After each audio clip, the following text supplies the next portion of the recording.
हाँ जी, हम redemption of preference share कर रहे थे। अब उसके आगे की प्रैक्टिस करेंगे, क्वेश्चंस की थोड़े एक दो क्लास प्रैक्टिस करेंगे, फिर बोनस शेयर की एंट्रियां करेंगे। इसलिए बोनस शेयर की एंट्री मैं इसी में करा दूंगी ना, इसलिए मैं आपको इशू ऑफ बोनस शेयर का चैप्टर नहीं कराऊंगी, क्योंकि बोनस शेयर तो मैं इसी में इशू करना सिखा दूंगी, फिर वो अलग से चैप्टर कराने की नीड बचेगी ही नहीं। आप खुद ही मना कर दोगे, आप खुद ही क्वेश्चन अटेम्प्ट कर लोगे इशू ऑफ बोनस शेयर के, क्योंकि रिडम्पशन ऑफ प्रेफरेंस शेयर और इशू ऑफ बोनस शेयर का आपस में लिंक है। तो जैसे ही मैं इसको खत्म करूंगी, बोनस शेयर की एंट्री करा दूंगी, दोनों आपस में लिंक है, तो आपको इशू ऑफ बोनस शेयर का चैप्टर करने की जरूरत पड़ेगी ही नहीं। आप खुद उसके क्वेश्चन क्या कर लोगे, अटेम्प्ट कर लोगे। फिलहाल चलो redemption of preference share practice करते हैं। कहते हैं पहली बात तो प्रेफरेंस शेयर देखो है कितने। सबसे पहले देखो कितने हैं प्रेफरेंस शेयर, 5 लाख के। एक प्रेफरेंस शेयर 100 रुपए का है, दिख रहा है। प्रेफरेंस शेयर 5,000 है, 12% रिडीमेबल प्रेफरेंस शेयर है। 100 के कितने के हो गए, 5 लाख के। तो मैं लिख देती हूँ 12% रिडीमेबल प्रेफरेंस शेयर। 12% तो डिविडेंड रेट है ना। 5,000 है, कितने के हैं, 100 के। 5 लाख के हैं, 5 लाख के है ना। उसके बाद हमारे पास रिजर्व बताओ कौन कौन से हैं। कैपिटल रिजर्व, क्या फ्री रिजर्व है, नहीं। कैपिटल रिजर्व हमारा फ्री रिजर्व नहीं है, ठीक है। कितने का है, 1 लाख का, छोड़ो। कैपिटल रिजर्व के बाद क्या है, सिक्योरिटी प्रीमियम रिजर्व, ये भी हमारा फ्री रिजर्व नहीं है। कितने का, 1 लाख का। सिक्योरिटी प्रीमियम के बाद जनरल रिजर्व, ये हमारा फ्री रिजर्व है। जनरल रिजर्व कितने का, जनरल रिजर्व बताओ, 2 लाख का फ्री रिजर्व है। जो होते हैं मैं उस पर राइट क्लिक कर देती हूँ। और सरप्लस, ये भी हमारा फ्री रिजर्व है। कितने का है सरप्लस, सरप्लस हमारा 1 लाख का फ्री रिजर्व है। उसके बाद कह रहे हैं preference share are to be redeem at 10% premium. कितने प्रीमियम रिडीम करने हैं, तो बताओ प्रीमियम और रिडम्पशन कितना हो गया। प्रीमियम और रिडम्पशन बताओ कितना हो गया, 5 लाख का 10% कितना हो गया, 50। मैं तो क्वेश्चन में जो दिया है ना वो लिखती हूँ, पहले प्रेफरेंस शेयर लिखती हूँ, रिडम्पशन और प्रेफरेंस शेयर लिखती हूँ, सारे रिजर्व की लिस्ट बना लेती हूँ। समझ में आई बात या नहीं, क्योंकि रिजर्व जो कम ज्यादा होते रहेंगे हमें साथ के साथ करना पड़ेगा। एक बार क्वेश्चन पूरा पढ़ लो, देखो क्या कह रहा है क्वेश्चन। क्वेश्चन कह रहा है, मेन इंपॉर्टेंट बात है, अंडरलाइन कर लेंगे। On 1 April A fresh issue of equity share is made. नए शेयर इशू करने हैं, क्या इशू करने हैं, शेयर, पर पता नहीं कितने करने हैं। For the purpose of redemption of preference share, जिससे प्रेफरेंस शेयर क्या हो पाए, रिडीम हो पाए। शॉर्टफॉल इन कैश रिसोर्सेज, जितना भी कैश कम पड़ेगा, जितना भी cash, for the purpose of redemption for proceed of fresh issue made. बोलो ठीक है, बाय रेजिंग बैंक लोन, जितना भी कम पड़ेगा इशू करने के बाद, उससे के अलावा हम क्या इशू कर देंगे बताओ, बैंक लोन, जितना भी और कैश कम पड़ेगा। Cash balance is 50,000 minimum required. Minimum कितना बैलेंस चाहिए बताओ, 50,000। बताओ क्या करे, बोलो क्या करें।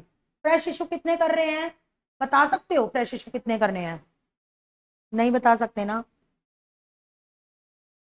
बोलो। इन्होंने ना 2-3 शर्तें लगा दी।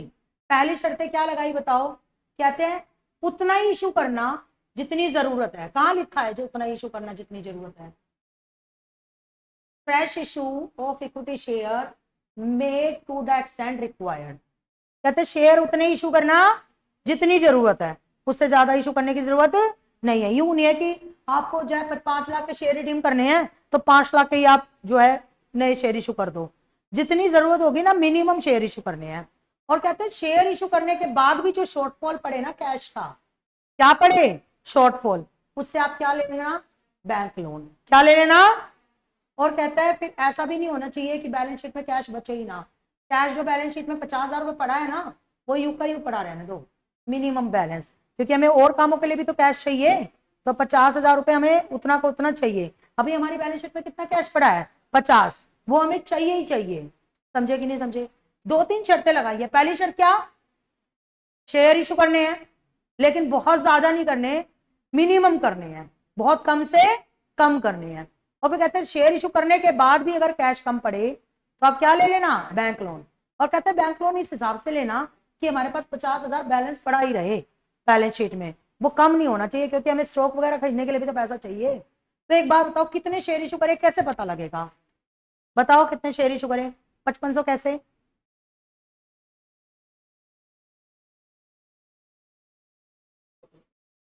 नहीं नहीं, ऐसे नहीं करना बेटा, कैश से कोई मतलब नहीं है, कैश के लिए तो बैंक लोन का लिंक है। कैश से किसका लिंक है, बैंक लोन का, कैश की नहीं। देखो पहले तो हम डिवेंचर होल्डर को चुप कराते हैं, पहले तो हम फुल्ली पेड को पार्टली पेड बना, पार्टली पेड को फुल्ली पेड बनाते हैं। ये फुल्ली पेड ऑलरेडी है ही सो का। पहला स्टेप क्या है, पार्टली पेड को फुल्ली पेड बनाते हैं। फुल्ली पेड है ही 100 रुपए का। प्लीज मेरी बात सुनो, पहले पार्टली पेड को क्या बनाते हैं, fully paid up. Partly paid up को क्या बनाते हैं, fully paid up. Already fully paid up है ही, कितने रुपए का बताओ, 100 रुपए का। समझ गए? दूसरी बात, हम डिवेंचर होल्डर को चुप कराते हैं। डिवेंचर होल्डर को कैसे चुप कराते हैं बताओ, सीआरआर बना के या नए शेयर इशू करके। अब नए शेयर इशू करने के बारे में तो इन्होंने नहीं बोला कितना बनाए, पर सीआरआर तो हम बना ही सकते हैं। अब सीआरआर हम किससे बनाएंगे, फ्री रिजर्व से। पर सीआरआर बनाने से पहले बड़े भाई के बारे में सोचे, छोटे भाई के बारे में, प्रीमियम रिडम्पशन के बारे में। तो प्रीमियम रिडम्पशन हमारा सिक्योरिटी प्रीमियम से राइट ऑफ हो जाएगा। देखो प्रीमियम रिडम्पशन 50,000 है, और सिक्योरिटी प्रीमियम में हमें ऑलरेडी पड़े हुए हैं, कितने पड़े हुए हैं, 1 लाख। तो हमें इसकी तो टेंशन लेने की जरूरत है ही नहीं छोटे भाई की, तो क्योंकि प्रीमियम रिडम्पशन 50,000 है। बोलो बात समझ में आ रही है ना? तो 50,000 हम इससे राइट ऑफ कर देंगे। अब हम बनाएंगे अपना सीआरआर, क्या बनाएंगे, फ्री रिजर्व से बना सकते हैं। तो हम जनरल रिजर्व से सीआरआर बना सकते हैं 2 लाख का। सिक्योरिटी प्रीमियम से तो नहीं बना सकते सीआरआर, ना ही कैपिटल रिजर्व से बना सकते हैं, हम सिर्फ फ्री रिजर्व से सीआरआर बना सकते हैं। तो जनरल रिजर्व से सीआरआर बना सकते हैं और सरप्लस से सीआरआर बना सकते हैं। तो एक बात बताओ, इन लोगों से जब 3 लाख का सीआरआर बना देंगे तो शेयर सिर्फ हमें कितने के इशू करने पड़ेंगे, 2 लाख के। ये वही तो बोल रहे थे कि शेयर हमें कितने इशू करने हैं, मिनिमम। शेयर हमें कितने इशू करने हैं, मिनिमम। तो एक काम करो, जब भी क्वेश्चन ये बोले ना कि शेयर मिनिमम इशू करने हैं, तो पहले आप क्या बनाओ, सीआरआर, और बैलेंसिंग फिगर का क्या इशू करो, शेयर। तो सीआरआर इन दोनों से तो बन नहीं सकता, सीआरआर इन दोनों से ही बन सकता है, लेकिन इन दोनों से भी सीआरआर बनाने से पहले आपको छोटे भाई को रिडीम करना पड़ेगा, मतलब 50,000 को। अगर आपने पहले ये 50,000 के बारे में नहीं सोचा, सपोज करो सिक्योरिटी प्रीमियम रिजर्व हमारे पास होता ही नहीं, सिक्योरिटी प्रीमियम रिजर्व हमारे पास होता ही नहीं, तो हम प्रीमियम रिडम्पशन किससे राइट ऑफ करते, जनरल रिजर्व से। तो उतना ही सीआरआर हमारा क्या बनता, कम बनता। क्या बनता हमारा, कम बनता। समझ में आ रही है ना बच्चों? तो प्लीज प्लीज मुझे बताओ, सीआरआर हम कितने का बनाए बताओ, जनरल रिजर्व से कितने का सीआरआर बनाए, जनरल रिजर्व अकाउंट डेबिट कितने का बताओ, 2 लाख का। और किससे सीआर बनाए, सरप्लस से। कितने का सीआरआर बनाए सरप्लस से, 1 लाख का।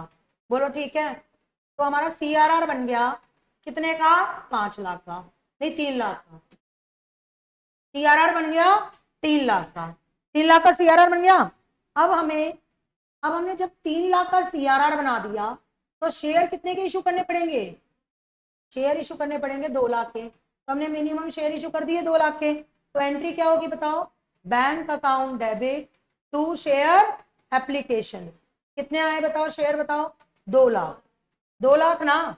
और अगली एंट्री क्या होगी बताओ, share application account debit to equity share capital. कितने की, 2 लाख की। बोलो बच्चों बात समझ में आई? अब थर्ड पॉइंट प्लीज देखिए, थर्ड पॉइंट, शेयर इशू कर दिए। अब कहते हैं जितनी कैश की कमी हो जाए ना, उतने का क्या ले लो, बैंक लोन। कितना ले लो, बैंक लोन। तो कितना लेंगे बताओ bank loan, bank account debit to bank loan. बताओ कितने का ले बैंक लोन। देखो 50,000 रुपये हमारे पास कैश पहले से है, 50,000 रुपये हमारे पास कैश पहले से है, दिख रहा है ना? 2 लाख हमें शेयर इशू करने से आया, बैंक अकाउंट डेबिट। 50,000 हमें चाहिए भी, बैलेंस बचा के भी रखना है, और हमें पेमेंट करने के लिए कितने रुपए चाहिए बताओ, 5.5 लाख। 5 लाख प्लस माइनस में 50,000, समझ रहे हो ना? पेमेंट करने के लिए 5.5 लाख रुपए क्यों चाहिए, क्योंकि कैश में तो दोनों पैसा चाहिए ना, 5 लाख भी और 50,000 भी। तो इतने का हम क्या ले लेंगे, बैंक लोन। अब ये जो पैसे की कमी पड़ेगी ना, इसका हम बैंक लोन ले लेंगे। समझो मेरी बात समझो, ये तो हमारे पास पहले से था, पहले से है 50,000, ये शेयर इशू करने से आया, शेयर इशू से आया, है ना, ये कैश पहले से है, ये शेयर इशू करने से आया, इतना कैश हमें मेंटेन करना है, मेंटेन करना है, और ये हमें रिडम्पशन के लिए चाहिए, रिडम्पशन के लिए चाहिए। तो अब हमारे पास कितने की कैश कमी हो गई, 2.5 लाख है, 6 लाख में से 2.5 लाख क्या कर दिया माइनस, 6 लाख में से 2.5 लाख क्या कर दिया, तो हमें कितने की कमी पड़ गई, 3.5 लाख की। 3.5 लाख का हम क्या उठा लेंगे बताओ, बैंक लोन। देखो हमारी सारी कंडीशन सेटिस्फाई हो गई। पहली कंडीशन तो क्या कहती थी बताओ, पहली कंडीशन क्या कहती है, शेयर मिनिमम इशू करो। तो इसका मतलब शेयर मिनिमम इशू करने का मतलब पहले हम क्या बनाए, सीआरआर। सीआरआर हमें किससे बनाना है, फ्री रिजर्व से। सीआरआर हमें किससे बनाना है, फ्री रिजर्व से। पर पहले फ्री रिजर्व से सीआरआर बनाने से पहले भी ये चेक कर लो कि प्रीमियम और रिडेम्पशन राइट ऑफ हो रहा है या नहीं हो रहा है। वो सिक्योरिटी प्रीमियम से हो रहा है तो हमने फ्री रिजर्व से सीआरआर बना दिया 3 लाख का, बाकी 2 लाख के हमने क्या इशू कर दिए, शेयर। बोलो बात समझ में आ रही है ना। और फिर जितनी कैश कमी पड़ेगी उतना ले लिया। 3 स्टेप हम कर चुके हैं।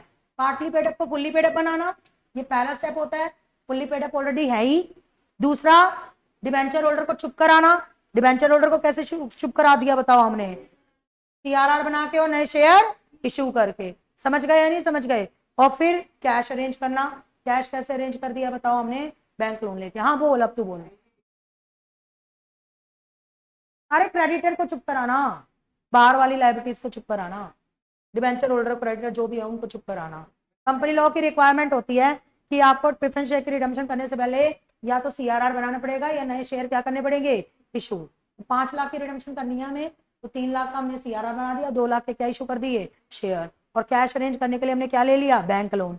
बैंक लोन कैसे लिया, 50,000 तो हमारे पास जो कैश है वो तो रखना ही है हमें, है ना। पेमेंट करने के लिए 5.5 लाख रुपए चाहिए, ऑलरेडी शेयर इशू करने से सिर्फ हमें 2 लाख आए हैं, तो 3.5 लाख का क्या ले लिया, बैंक लोन। अब सिंपली प्रेफरेंस शेयर रिडीम कर दो। कैसे रिडीम करोगे बताओ प्रेफरेंस शेयर, कैसे रिडीम करोगे प्रेफरेंस शेयर, क्या एंट्री होगी प्रेफरेंस शेयर रिडीम करने की, preference share capital account debit, कितने से, 5 लाख से। 5 लाख से प्रीमियम और redemption of preference share account debit, premium और redemption of preference share capital account debit 50,000 to preference shareholder, to preference shareholder कितना बताओ, 5,50,000। और अगली एंट्री क्या होगी बताओ, preference shareholder account debit to bank, preference shareholder account debit to bank कितने से बताओ, 5,50,000 से। हाँ जी ओके। और फिर उसके बाद क्या होगा बताओ, जो ये प्रीमियम ऑन रिडम्पशन है प्रेफरेंस शेयर, उसको हमें राइट ऑफ करना पड़ेगा। पैसे तो पहले से संभाल कर रख रखे थे सिक्योरिटी प्रीमियम से, तो एंट्री क्या करेंगे बताओ, एंट्री क्या करेंगे, एंट्री क्या करेंगे, SPR account debit to premium on redemption, to premium on redemption. कितना प्रीमियम ऑन रिडम्पशन बताओ, प्रीमियम ऑन रिडम्पशन हो गया 50,000। क्या आपको कोई डाउट है, क्या आपको कोई डाउट है, समझे। अब इसकी बैलेंस शीट हम दोबारा बनाएंगे, क्या बनाएंगे हम इसकी बैलेंस शीट, राइट। क्वेश्चन में आ जाता है redraft the balance sheet, redraft the balance sheet.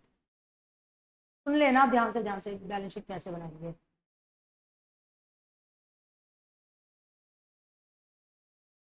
देखो सबसे पहले इक्विटी एंड लायबिलिटी हमें अपनी बैलेंस शीट नए फॉर्मेट में बनानी है। Share holder fund, share capital, note बनाने की जरूरत नहीं है अब इसमें, हमें जो एक्सप्लेन करना है इसी में लिख दें। बताओ इक्विटी शेयर कैपिटल कितनी थी, 10 लाख की, कितने की थी, और 2 लाख के आपको पता है नए शेयर इशू की हैं, तो 10 और 2 कितने की हो गई, 12 की। मानते हो कि नहीं मानते हो। और प्रेफरेंस शेयर कैपिटल तो नील हो गई क्योंकि वो रिडीम हो गई, प्रेफरेंस शेयर कैपिटल क्या हो गई, क्योंकि वो क्या हो गए, रिडीम। ये बात समझ में आई। प्रेफरेंस शेयर कैपिटल तो नील हो गई, इक्विटी शेयर कैपिटल 10 और 2 कितनी हो गई, 12। एक ही बैलेंस शीट बना के दिखाऊंगी, बाकी फिर उसी के सामने ही डाल दिया करूंगी कि ये इतने का हो गया। समझे या नहीं समझ गए, टाइम वेस्ट नहीं करूंगी। अगला क्या है, रिजर्व एंड सरप्लस। मुझे बताओ रिजर्व एंड सरप्लस में क्या आएगा। एक तो सीआरआर बनाया, कितने का, 3 लाख का, लेटेस्ट रिजर्व बनाया अभी हमने सीआरआर, कितने का बनाया CRR हमने? 3 लाख का बनाया ना भी नया रिजर्व। अब प्लीज मेरी बात सुनिए, कैपिटल रिजर्व को तो हमने हाथ भी नहीं लगाया, तो कैपिटल रिजर्व अभी कितने का है बताओ? 1 लाख का ही है। हाँ जी ठीक है। सिक्योरिटी प्रीमियम रिजर्व कम हो गया, कितने का हो गया सिक्योरिटी प्रीमियम रिजर्व? 50,000 का, क्योंकि 50,000 का राइट ऑफ करने के लिए यूज कर लिया था। जनरल रिजर्व खत्म हो गया और सरप्लस खत्म हो गया। क्यों खत्म हो गया जनरल रिजर्व और सरप्लस? CRR बना दिया। तो ये कितने का हो गया बताओ? 4.5 लाख का। कोई डाउट है? उसके बाद करंट लायबिलिटी, करंट लायबिलिटी किस में जाएगी? करंट लायबिलिटी है, कितनी है करंट लायबिलिटी? 10 लाख। तो ये कितनी रहेगी बताओ? 10 लाख ही रहेगी।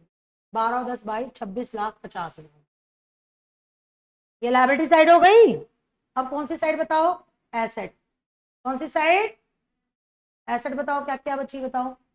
पहला क्या है बताओ? अरे नहीं, नॉन करंट एसेट्स। इसमें क्या है? Property, plant, equipment and intangible asset 24 lakh. 24 lakh ना, क्लियर हो गई? इसमें कोई टच नहीं किया। फिर करंट एसेट, रुक जा भी करती हूँ, याद आ गया मुझे। करंट एसेट, यहाँ दिमाग चलाता रहता है बस। करंट एसेट में क्या है बताओ? स्टॉक यानी कि इन्वेंट्री, उसमें कोई चेंज नहीं किया, 5 लाख। इन्वेंट्री के बाद डेटर यानी कि ट्रेड रिसीवेबल, कितने के? 50,000 के। कैश यानी कि कैश एंड कैश इक्विवेलेंट। आपको अपने नए फॉर्मेट में बैलेंस शीट बनानी है, इसलिए सबसे पहले वो चैप्टर कराया। यहाँ पर एक चीज हमने छोड़ दी, बैंक लोन। क्या छोड़ दी? Bank loan. तो बैंक लोन किस में जाएगा बताओ? नॉन करंट लायबिलिटी में। ओए, करंट लायबिलिटी में बैंक लोन नॉन करंट होती है कि करंट होती है?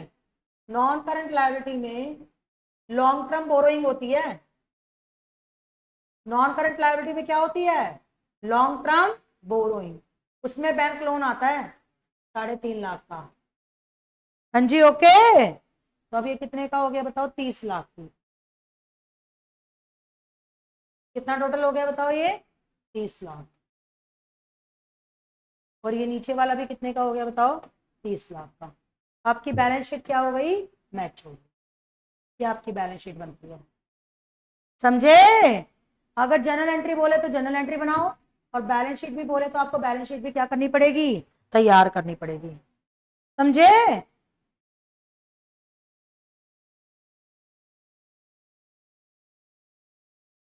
अभी बहुत बड़ा चैप्टर है ये, बहुत कॉन्सेप्ट है इसमें। बोनस शेयर की एंट्री आ गई, इसमें बोनस शेयर की है।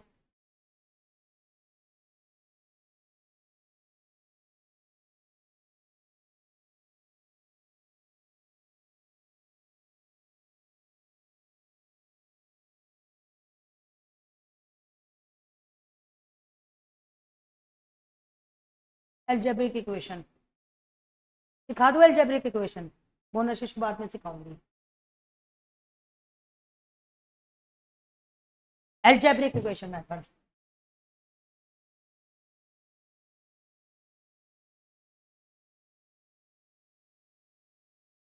सुनो, एल्जेब्रिक इक्वेशन मेथड में बी अप्लाइड, पहली बात मस्ट बी अप्लाइड नहीं, may be applied.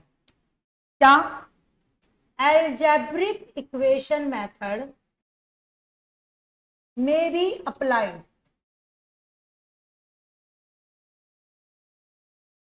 if number 1, old preference share is redeemed at premium, is to be redeemed at premium। पुराने प्रेफरेंस शेयर किस पे रिडीम होने हो? प्रीमियम पे। पुराने प्रेफरेंस शेयर किस पे रिडीम होने हो? Second, new share must be issued at premium. नए शेयर किस पे इशू होने हैं? प्रीमियम पे। पुराने शेयर भी किस पे रिडीम होने हैं? प्रीमियम पे। और न्यू शेयर भी किस पे इशू होने हैं? Number of new share is not given, कि कितने न्यू शेयर इशू हो रहे हैं ये गिवन नहीं है, इज नॉट गिवन। बोलो ठीक है। And fourth point, premium on redemption, नहीं sorry, security premium reserve is not sufficient, security premium reserve is not sufficient to write off premium on redemption. Security premium reserve premium और redemption को write off करने के लिए sufficient नहीं है। बोलो बच्चों बात समझ में आ रही है। कभी भी मे बी अप्लाइड, पहले कोशिश करना है इक्वेशन मेथड ना लगे, अगर बस नहीं चल रहा तब लगाना। मैडम बड़ा कंफ्यूज कर दिया आप लोगों ने, आपने तो लगाए कि ना लगाए, लगाए तो कब लगाए, बहुत कंफ्यूजन वाली बात है ये तो। मैं आपको 2-3 एग्जांपल से ये थॉट है ना आपका बिल्कुल क्लियर कर देती हूँ मैं क्या कहना चाह रही हूँ। देखो एग्जाम्पल के बिना बात नहीं बनेगी। एग्जाम्पल नंबर 1, मान लिया प्रेफरेंस शेयर कैपिटल 1 लाख की दे रखी है। कितने की दे रखी है? प्रीमियम और रिडम्पशन दे रखे हैं, प्रीमियम और रिडम्पशन 10%, कितना दे रखा है? और सिक्योरिटी प्रीमियम रिजर्व में 4000 दे रखे हैं। सिक्योरिटी प्रीमियम रिजर्व में कितने दे रखे हैं? और जनरल रिजर्व में दे रखे हैं 60,000। जनरल रिजर्व में कितने दे रखे हैं? 60,000। और कहते हैं new share is issued at 20% premium. नए शेयर किस पे इशू होंगे बताओ? 20% प्रीमियम पे। बोलो बात समझ में आ रही है नहीं आ रही है? अब बताओ, पहले बताओ इसमें इक्वेशन मेथड लगने के चांस हैं? इसमें इक्वेशन मेथड लगने के चांस हैं? पहली शर्त क्या थी इक्वेशन मेथड लगने की? पुराने शेयर किस पे रिडीम हो? प्रीमियम पे। दे रखा है प्रीमियम रिडम्पशन। बोलो ठीक है। दूसरी कंडीशन क्या है? न्यू शेयर किस पे इशू हुए हो? प्रीमियम पे, ये भी दे रखा है। तीसरी शर्त क्या है? Number of new share is not given, given ही नहीं है। न्यू शेयर इशू करने के बारे में तो बोल रखा है पर ये गिवन नहीं है नंबर ऑफ न्यू शेयर कितने हैं। समझ में आ रही है बच्चों या नहीं आ रही है? और सिक्योरिटी प्रीमियम और रिडम्पशन को सफिशिएंट नहीं है। प्रीमियम रिडम्पशन के कितने चाहिए? 10,000। 10,000 1 लाख का 10% 10,000 चाहिए ना। और सिक्योरिटी प्रीमियम ऑलरेडी कितने पड़े हुए हैं? 4,000, तो सफिशिएंट नहीं है। चारों कंडीशन अप्लाई हो रही है, तो अब चारों कंडीशन सेटिस्फाई हो रही है तो यहां पर हम इक्वेशन मेथड लगा सकते हैं, पर अभी लगाएंगे नहीं। पहले कोशिश करेंगे ना लगाएं, पहले कोशिश करेंगे ना लगाएं। समझ गए? पहले नॉर्मल करने की कोशिश करेंगे, अगर नॉर्मल नहीं होता तो फिर हम लगाएंगे इक्वेशन मेथड। बोलो बच्चों बात समझ में आ रही है? क्लियर हो रही है? लगते ही नहीं लगा देना इक्वेशन मेथड, पहले नॉर्मल अटेम्प्ट करने की कोशिश करना है इसमें भी। समझे? इसलिए मैंने बोला मे बी अप्लाइड, मतलब पहले इस क्वेश्चन को नॉर्मली करने की कोशिश करो, नॉर्मल से नहीं निपटता तो फिर आप क्या लगाओ? Equation method. अभी भी टूट मत पड़ो इक्वेशन मेथड पे। समझ में आ रही है बात या नहीं आ रही है? पहली बात तो 4 कंडीशन चेक करो। कौन कौन सी 4 कंडीशन बताओ? ऑल प्रेफरेंस शेयर किस पे रिडीम हो रहे हो? प्रीमियम पे। पता 10% प्रीमियम पे रिडीम हो रहे हैं 10,000। न्यू शेयर किस पे इशू हो रहे हैं? प्रीमियम पे। सिक्योरिटी प्रीमियम सफिशिएंट नहीं है किसको राइट ऑफ करने के लिए? प्रीमियम को। सिक्योरिटी प्रीमियम 4,000 है, प्रीमियम रिडम्पशन के 10,000 चाहिए। और तीसरा, number of new share is not given. यहां पे लग सकता है पर अभी लगाना जरूरी नहीं है। पता है क्यों लगाना जरूरी नहीं है? हम मान के चलेंगे नए शेयर से इतना प्रीमियम आएगा कि यहाँ पे 10,000 रुपए इकट्ठे हो जाएंगे। समझो मेरी बात समझो। जब नए शेयर प्रीमियम पे इशू होंगे, नए शेयर किस पे इशू होंगे? तो 20% प्रीमियम आएगा, वो प्रीमियम आके इस 4,000 में क्या होगा? ऐड होगा। ऐड होगा तो सफिशिएंट हो जाएगा, है ना, उसको राइट ऑफ करने के लिए। तो फिर हमारा इक्वेशन मेथड अप्लाई होगा ही नहीं फिर उस केस में। तो मतलब यहां पे हम मान रहे हैं क्या? इंग्लिश में लिख दूं, हिंदी में लिखने में तो प्रॉब्लम होती है। We are assuming that sufficient premium will be received, sufficient premium will be received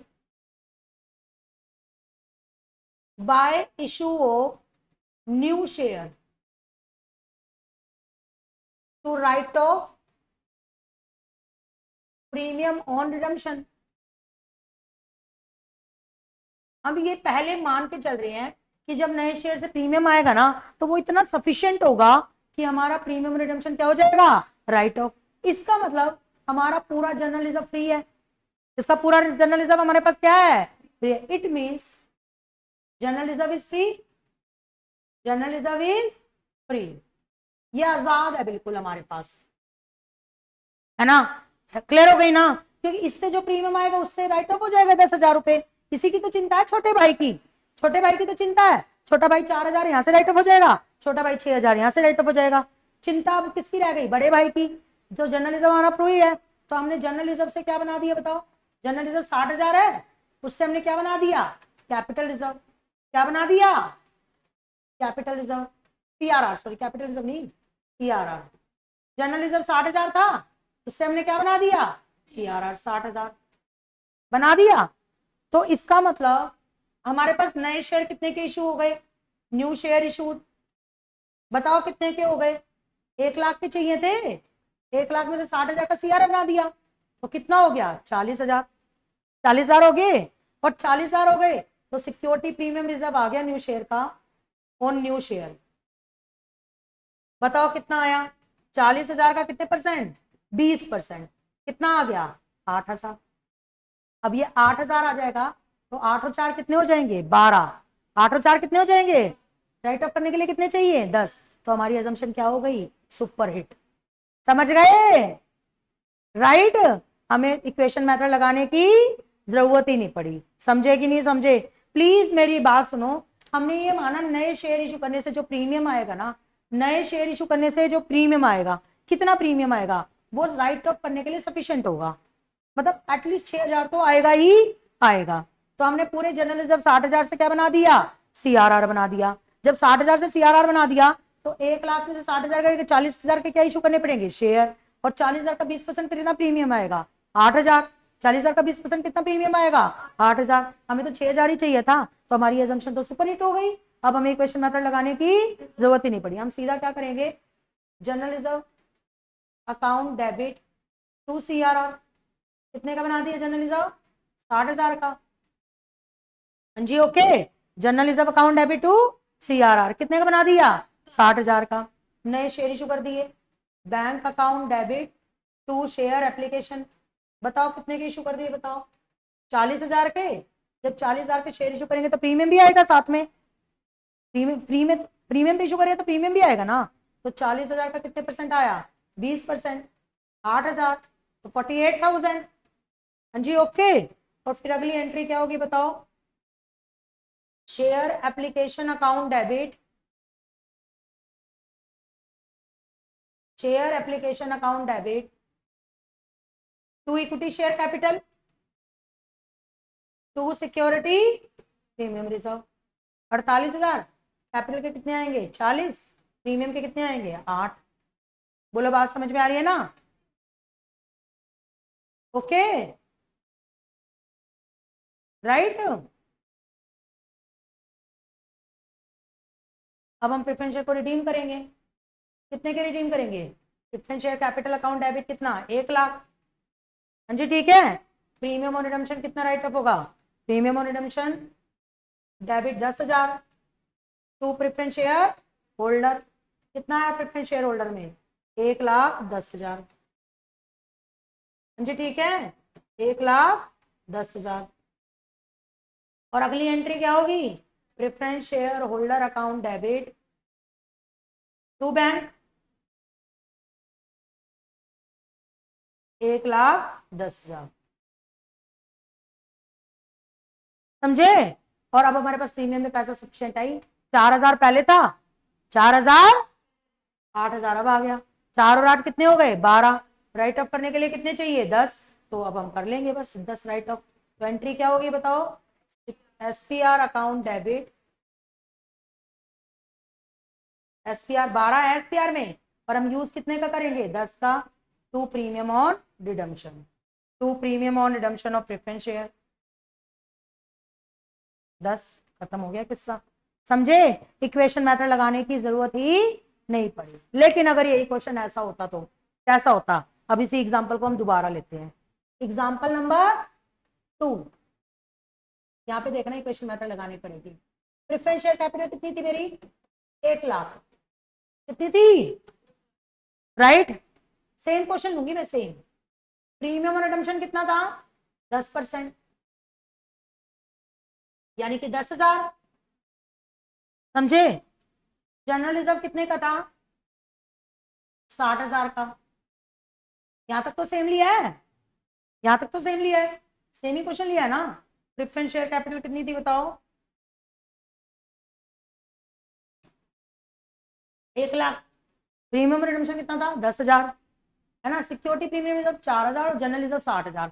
बस नए शेयर में 10% प्रीमियम पे इशू करूंगी, 20% की बजाय कितने पे इशू करूंगी? 10%। तो अब ये देखो, जनरल रिजर्व 60,000, है ना। सिक्योरिटी प्रीमियम रिजर्व में कितना पड़ा है? 4,000। सिक्योरिटी प्रीमियम रिजर्व में कितना पड़ा है? 4,000। लेकिन new share issued at 20% premium नहीं, 10% प्रीमियम। अब देखो कहानी कैसे चलेगी। अब वो कॉन्सेप्ट आएगा इक्वेशन मेथड का पहले, लेकिन अभी भी नहीं लगाएंगे इक्वेशन मेथड। अभी इक्वेशन मेथड लगाएं, पहले उस कॉन्सेप्ट को लगा के फ्लॉप करेंगे, फिर इक्वेशन मेथड लगाएंगे। समझो मेरी बात, समझो।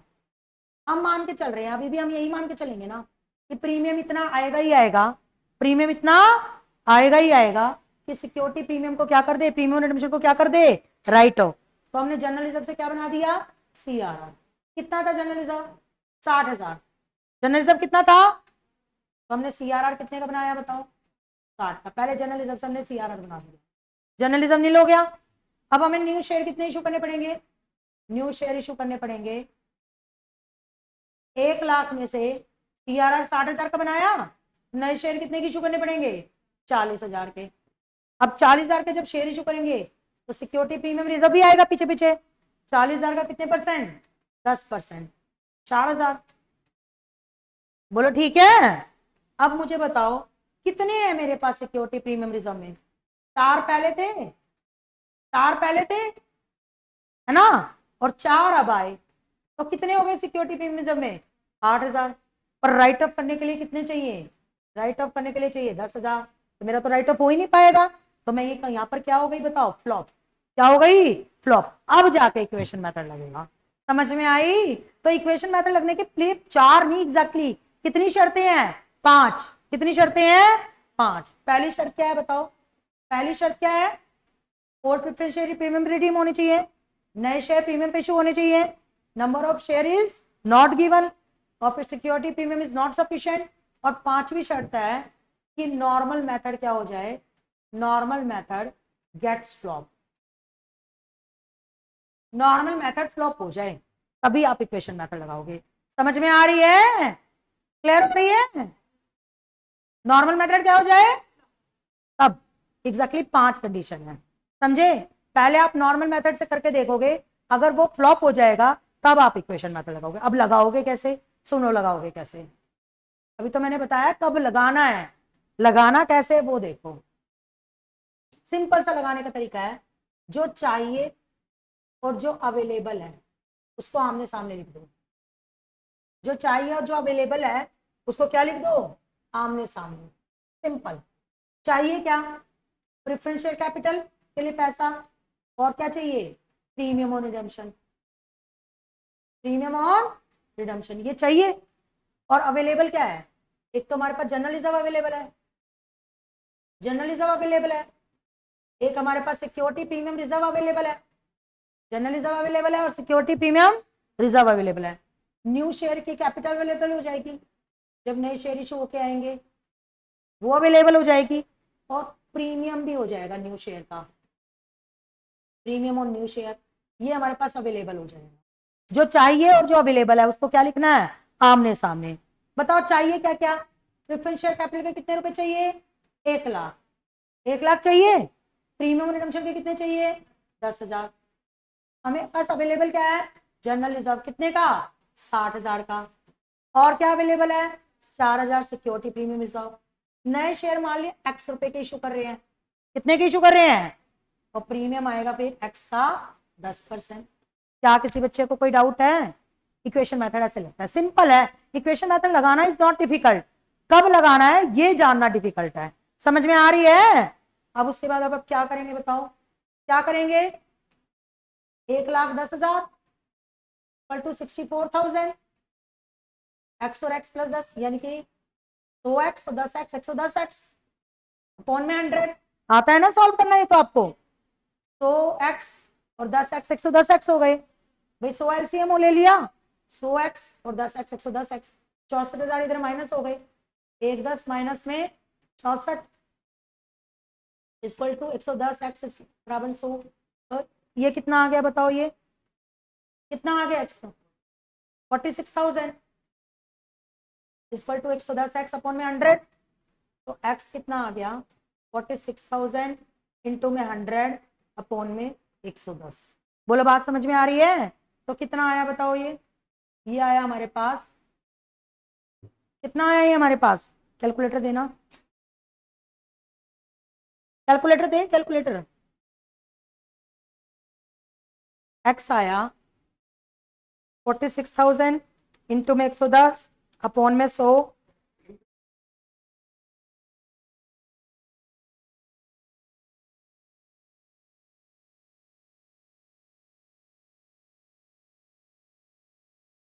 ये आ गया 41,818.18। बोलो ठीक है। अब नंबर ऑफ शेयर आ जाएंगे।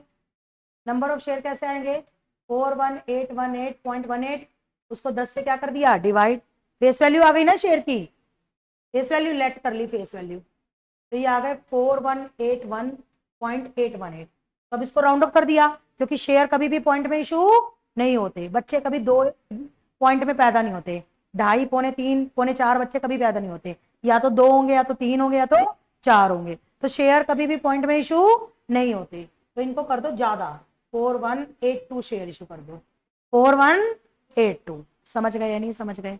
अब आप अपनी एंट्रियां पास कर लो। सिंपल एंट्रियां क्या पास होंगी बताओ, अगले पेज पे ले जाऊं बेटा इसको, क्योंकि नहीं तो इस पेज पे बहुत ज्यादा हो जाएगा, फिर दिखाई नहीं देगा। अब सिंपल अपनी एंट्री पास कर लो। क्या एंट्री पास होगी बताओ पहले, बैंक अकाउंट डेबिट, हमें शेयर पता लग गए ना कितने की इशू करने हैं, 2 शेयर एप्लीकेशन, बता सकते हो कितने शेयर इशू करने हैं, 41, कितने शेयर इशू करने हैं, 4182, 4182, लेकिन पता है कितने के 4182, 4182 इंटू में 11 रुपए के, 11 रुपए के क्यों, 10 रुपए कैपिटल के और 1 रुपए प्रीमियम का आएगा, तो 11 आएंगे ना, तो 4182 इंटू में 11 कितना आ गया, 46,002 रुपए। हाँ जी ओके। अगली एंट्री क्या होगी बताओ, share application account debit, 2 share capital और 2 सिक्योरिटी प्रीमियम रिजर्व, 40,002 रुपए है, 4182 को 10 से मल्टीप्लाई करेंगे और 4182 को 1 से करेंगे, समझे या नहीं समझे, तो 41820 और 4182, समझे, ये हो गया। अब हम बाकी का सीआरआर बनाएंगे। बताओ general reserve account debit to CRR कितने का बनेगा, जनरल रिजर्व 60 का नहीं बनेगा बेटा, 60 का नहीं बनेगा, क्यों नहीं बनेगा, रिडम्पशन के लिए 1 लाख रुपए चाहिए, प्रीमियम को तो भूल जाओ, सीआरआर प्रीमियम के लिए नहीं बनाते, सीआरआर सिर्फ किसके लिए बनाते हैं, कैपिटल के लिए। नहीं है बात समझ में भाई, एक बार बताओ प्लीज, एक बार बताओ, कैपिटल के कितने रुपए चाहिए बताओ, 1 लाख, तो सीआरआर तो हम 1 लाख के लिए बनाएंगे ना, प्रीमियम रिडम्पशन को तो अलग से राइट ऑफ करते हैं, समझे या नहीं समझे। तो कैपिटल के लिए हमें कितने रुपए चाहिए बताओ, 1 लाख, कितने रुपए चाहिए, 1 लाख, हाँ जी। उसमें से हम शेयर कितने के इशू कर चुके हैं, 41,820 रुपए के, कैपिटल के लिए कैपिटल काम आएगी ना भाई। एक बार बताओ, ये प्रेफरेंस शेयर कैपिटल है, इसके भी प्रीमियम को इग्नोर किया, और ये इक्विटी शेयर कैपिटल है, इसके भी प्रीमियम को इग्नोर किया, तो बैलेंस का ही तो सीआरआर बनेगा। तो सीआरआर कितने का बनेगा, 1 लाख में से, 1 लाख में से कितना माइनस हो गया, 41,820, 58,180, बोलो ठीक है, ये आ गया, बोलो बात समझ में आ रही है। उसके बाद हम प्रेफरेंस शेयर को रिडीम करेंगे, preference share capital account debit 1 lakh है ना, premium on redemption of preference share account debit 10,000, हाँ जी ठीक है, टू प्रेफरेंस शेयर होल्डर कितना, 1,10,000, और फिर अगली एंट्री क्या होगी बताओ, preference shareholder account debit to bank, कितने से बताओ टू बैंक, 1,10,000 से। अब सिक्योरिटी प्रीमियम को राइट अप करना है, प्रीमियम रिडम्पशन को, प्रीमियम ऑन रिडम्पशन कितना राइट अप करना है? 10,000। कितना राइट अप करना है?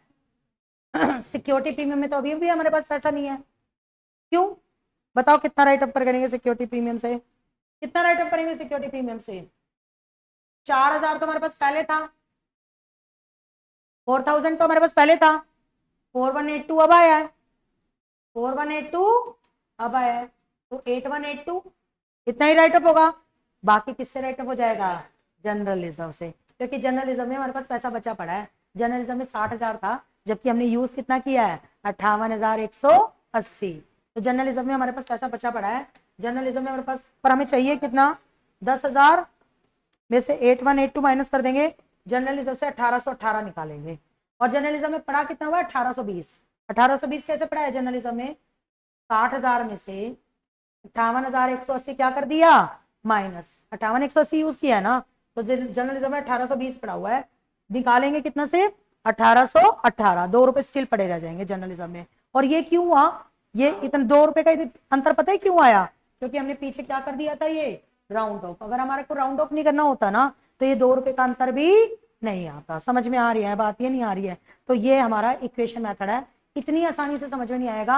अगली क्लास में जब इसके 1-2 क्वेश्चन हम और प्रैक्टिस करेंगे ना, तब ये समझ में आएगा। अभी तो मैंने कॉन्सेप्ट सिखाया है एग्जाम्पल की वजह से, अभी अपने दिमाग पे ज्यादा बर्डन लेने की जरूरत नहीं है। अगली क्लास में जब 2 क्वेश्चन कर लेंगे ना, तो ये बिल्कुल आपका बिल्कुल एकदम पीक पे हो जाएगा, अच्छे से समझ गए? ठीक है, थैंक यू सो मच।